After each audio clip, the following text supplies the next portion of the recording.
Hi, I'm Jim Krumm, Colorado's Best Home Inspections. On this house here today, we're going to do a home inspection, a sewer scope, and we're going to do radon testing.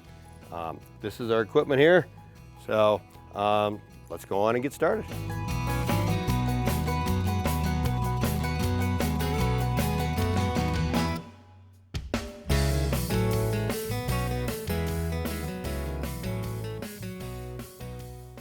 Okay, we're going to perform a sewer scope on this house. Before we got started, we kind of looked around to see where it was going to be our easiest position to do the scope. This one has the floor drain, which is really nice because then if somebody upstairs flushes water or something like that, we don't have leaks. If you use something like this, you need to make sure that whoever is above you doesn't turn water on. But I'm going to use our little tool. I'm going to pull this off. You know, I already have the camera on. I like to, when I start to record, I like to scan around the room so that if they do share this with a seller, they know they're actually looking at their house, so that they know it's just not a generic report that somebody's requiring or recommending repairs. So we drop down. To begin with, we're in ABS, which is what this is. Right now we're getting basically, and you make sure that was cold water again. Okay. We're hitting now right outside the foundation. We're going to transition into SDR. That's the green pipe. We use PVC white fittings, but you can see we have a little water running in the kitchen. Basically that helps us show that we have water flow. The other thing it does is it helps lubricate the camera, kind of makes it easier to push. Sometimes when you're getting out a really long line, we'll end up turning the bathtub on so that we have a lot of water flow. I like to run out wet because it's easier to push my camera. Then we turn off the water, kind of let things stabilize, and we pull it back dry. Just because our camera stays nice and straight, we don't have water or debris, you don't have to worry about the camera head getting dirty, and we can see really nicely on the way coming back. I'm watching both directions, but like I say, I'm using the water to push more than anything. This house here, we are a townhome, so we're picking up right about here. We're starting to pick up another line, which is the neighboring unit. Here it looks like we're picking up another line. That's what those are. Sometimes you'll actually see that when you're pushing through on a house and they tie in an outside line, or if you're going through a basement floor, you're just seeing where they tie in other components to the house. We're going to transition change here. Whenever we get the transition, the directional changes, that's where we have to kind of watch for bellies, disconnects, things like that. Do we have as much water flowing when we go past it as we did to start out with? Right now we're looking really nice on this line. Don't really seem to have any issues. We're at about 60 feet right now. Just so the counter is always approximate. You know, if you have a defect, some spot out in the yard, just one or two spots, and you want to locate them, that's what you use the sonde and the locator for. These marks are just kind of give a relation to where it is from the house.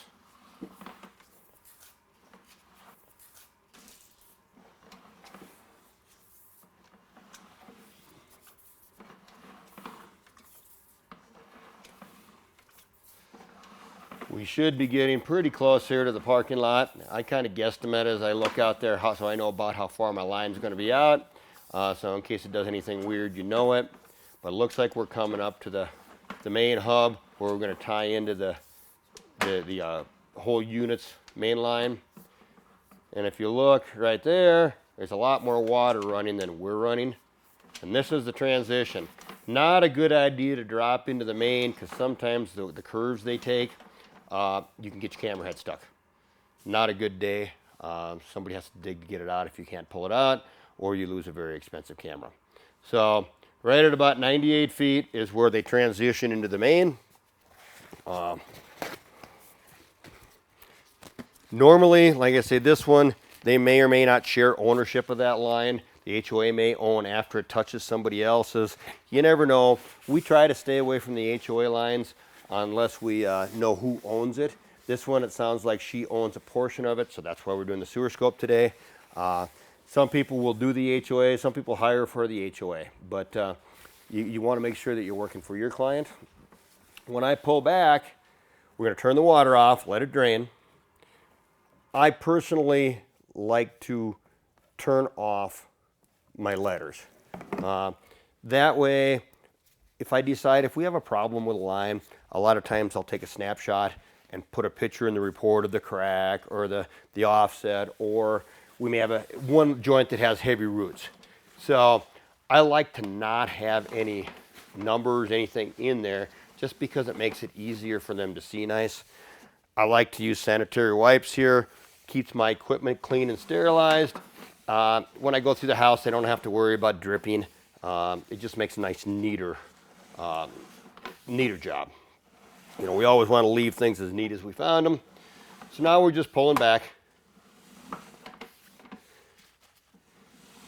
Some guys wear knee pads. We a lot of times put a towel down. If it's a nice clean floor like this, you can actually kind of sit down and pull, and it's not a big deal. But you can see there's a little bit of residual water in the line as it's draining down, but not as much as when we were pushing out. And that just tells us we're flowing. At the top, you can see a little bit of the water line. A lot of times if you have somebody put grease down, you'll see the grease build up on the sides. As you're looking at the line, this is SDR.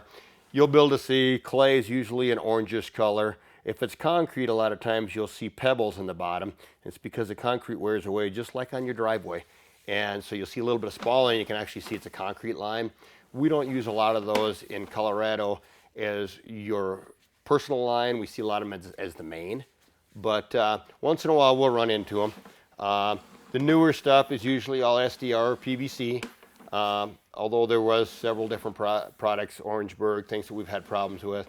So once you look in here, you'll be able to see what the material is.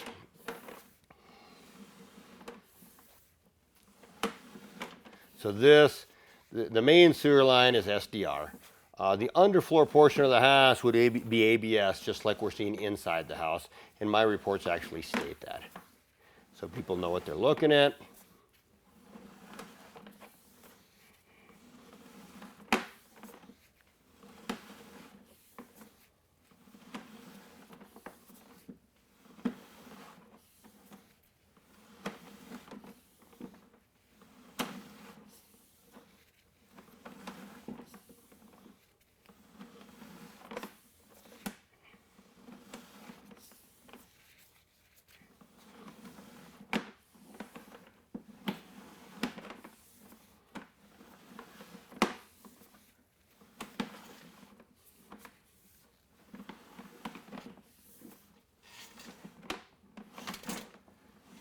And you saw right there's a little bit of flash on the camera.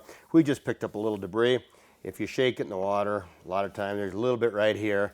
If it was too bad, usually you can do that and you can clean it off so you can see. Now this is where we transition to SDR. You can actually see right there what's called a fern coat connection. It's actually a black rubber boot. You don't glue PVC to ABS. So all the other joints, you'll just see the joint. Usually at your transition, you're going to see evidence of that fern coat.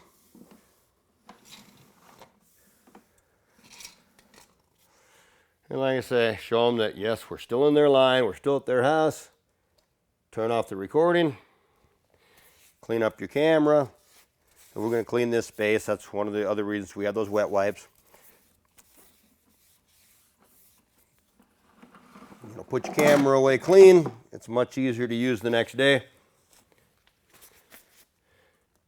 Turn it off. Sewer scope's done. Now we always like to seal our caps. On a floor, your chances of a leak are pretty minimal. But if you put one here and you don't seal it, you may have a leak. Last thing you want is to be called back because either you cause damage, they have a leaking sewer cap, something like that. We actually take before and after pictures so that we can show the line looks like it was when we got to it. If I look at this and there's a crack, which sometimes you'll see the lines cracked, I won't do a sewer scope in that one there. Our company does not pull sewers or pull toilets. I know some guys do. We're not plumbers. So my feelings is that we shouldn't be pulling the toilets because we're charging for a service. But that's entirely, somebody else's call. But we personally don't pull toilets. So If you look, you know, we got a little bit of the sealer on there. Like I say, I'm not worried about this one leaking, but if it does, you know, that's why we take the before and after pictures. And then you just zip up your gloves, throw them away. Everything's ready for the next job. That's kind of it.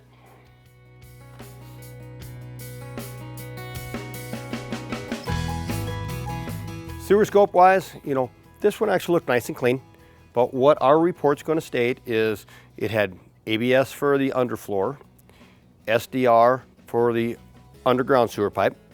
The line was approximately 98 feet long, and on this one we don't have any recommendations. You know, a lot of times my report will say cleaning, hydrojet, repair, but this one we actually had a nice fall. It wasn't really holding any debris.